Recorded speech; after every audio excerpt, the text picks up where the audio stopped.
Mind of Christ. Part 7. From the 262 readings. I was told, look not on the things that appear to be stumbling blocks in the lives of others. How may I so conduct myself in this particular instance as to be of help and bring into the lives of others a more perfect understanding of the love of the Father through the Son? Condemn not in word, in thought or activity, that ye be not condemned. See in every expression of activity the attempt of that soul to express or manifest that soul's concept of divine reality. For each soul, as it gives expression in thought, in act, shows by the fruits of that done as to what is the impelling influence in that soul's experience. Not as a judge, not as a fault finder, but rather as he gave, be merciful to those that err, for they know not what they do. Unless they be guided by the Spirit of truth that cleanseth all from that of selfishness and makes of them as one with the influence of the Christ consciousness in their lives. Seeing such, sending forth the same prayer as he in those words over Jerusalem. Thou that stonest the prophets, how oft would I and ye would not. Jerusalem, Jerusalem, you who kill the prophets and stone those sent to you, how often I have longed to gather your children together, as a hen gathers her chicks under her wings, and you were not willing. Yet those very things, those very souls are today seeking to know the meaning of those words of his in their own experiences in the present. Let thy light so shine among those that they may take thought of those things as he gave, in those blessings, he gave even to those that crucified, who gave himself that others might know the way, the light, the truth. Please explain 2 Corinthians 5:1. For we know that if our earthly house of this tabernacle were dissolved, we have a building of God, an house not made with hands, eternal in the heavens. That each soul might grasp that truth that, though the soul may not be seen, that it doeth, that growth it makes. That body must dwell in that house not made with hands, eternal with the Father. For we know that when this earthly tent we live in is taken down, that is, when we die and leave this earthly body, we will have a house in heaven, an eternal body made for us by God himself, and not by human hands. For the life is the spirit of the soul, it is God eternal, however it may manifest itself in that we know as materiality or matter. Why has not the man, the scientist, been able to find in the brain words? Or be able to tell what is made for a developed brain and an undeveloped brain, when he says it is the seat from which emotions and activities emanate? Was it not given, would ye have life ye must give life. Would ye be that as would be one with him, then live it. Those things are not made with hands, rather by the deeds done. That expended. The deed, as the light itself, shineth on and on. Though the source from which it may visibly emanate may be destroyed. Or extinguished, the light shines on. That is passed into what? The realm through which, of which, are those mansions where the body that is indestructible is to preside. What is thy light? What is thy guide?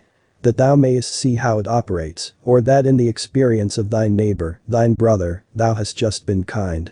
The smile raised hope in that one upon which it was given. That hope made possible activity. That activity made possible a haven for some discouraged, some disheartened soul. Be thou, each of you, one that may smile though the heavens fall. Though thou may be ground to dust upon the altars of thine own selfishness, thou may shine even in his light that he has set before you for thine own redemption. Let him, the Christ, be the guide.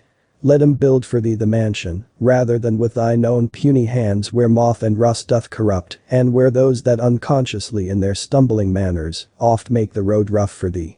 Forgive them, if ye would be forgiven. Hold not a grudge, for that which is thine may not be taken from thee, lest thou alone cast it aside by envy, strife, unkind thoughts, unkind acts, and thus destroy that thou lovest most, life.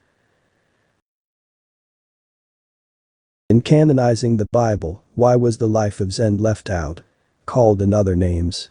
For, much might be given respecting that ye have that ye call the Bible. This has passed through many hands. Many that would turn that which was written into the meanings that would suit their own purposes, as ye yourselves often do. But if ye will get the spirit of that written there, ye may find it will lead thee to the gates of heaven. For, it tells of God, of your home, of his dealings with his peoples in many environs, in many lands. Read it to be wise. Study it to understand. Live it to know that the Christ walks through same with thee. In righteousness may ye know those things that have been preserved from the foundations of the worlds in thine own experience. These are told there in the manners of those that recorded same in their own environ. What wilt thou write today that will be as the words of life to thy brothers in the ages to come? Ye have been called. And ye have a work to do. Then, in the next lesson ye shall much be given concerning how that which is carnal and that which is mental, and that which is spiritual, may be found in desire. For, it builds. And is that which is the basis of evolution, and of life, and of truth. It also takes hold on hell and paves the way for many that find themselves off therein. In spirit, in body, in mind. The message, then, that ye would study in this, should be: Father, let thy desires be my desires.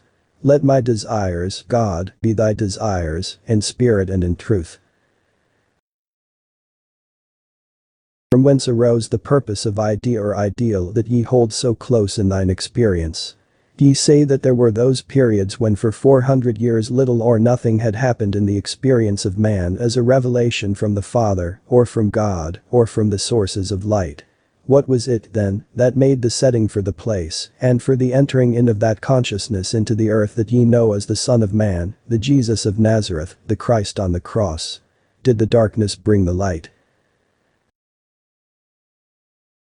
Did the wandering away from the thought of such bring the Christ into the earth? Is this idea not rather refuting the common law that is present in spirit, mind and body, that like begets like? As was asked oft, can any good thing come out of Nazareth? Isn't it rather that there were those, that ye hear little or nothing of in thine studies of same, that dedicated their lives, their minds, their bodies, to a purpose, to a seeking for that which had been to them a promise of old? Were there not individuals, men and women, who dedicated their bodies that they might be channels through which such an influence, such a body might come? Is it not rather that which ye seek today? For, that is what ye look for in this, that ye present in those lessons, that they may build in the hearts, minds, bodies and lives of those that apply them. Not learn, not simply have knowledge of, but apply them. That which may be presented from lesson to lesson in their daily experience.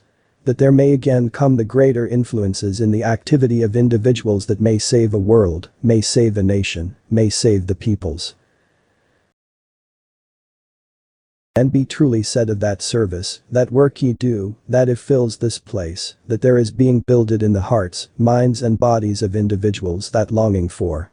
Yea, that activity such as will bring into the earth, into the environs of people. Such as has been and is the saving influence in the lives, hearts and minds of thy people. Such should be the place, first. In such a way and manner should this being given in thy lessons be presented. Then, necessity demands that there be rather first a school of teachers for the preparation of individuals in various groups.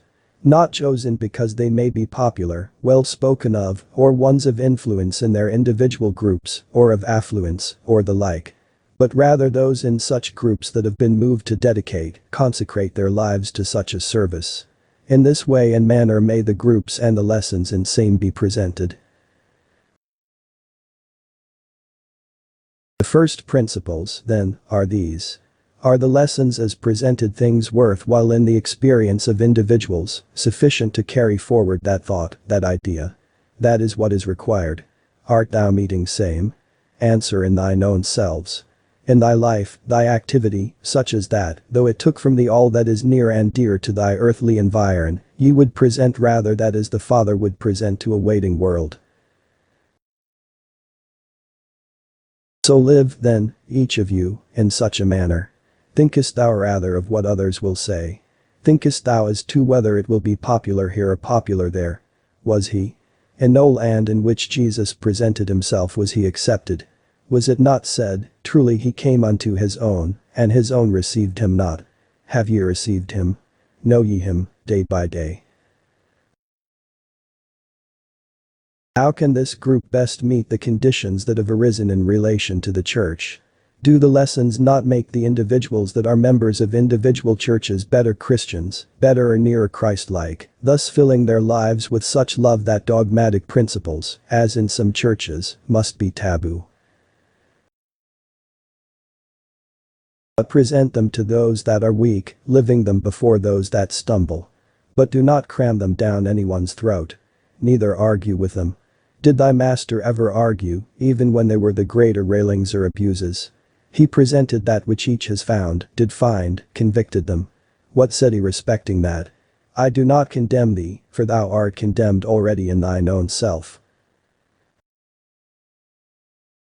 So, in the approach to those influences, the truths and lessons as presented and lived by individuals should fill the needs, even in the greater or higher places in any individual organization, and may fill some with awe.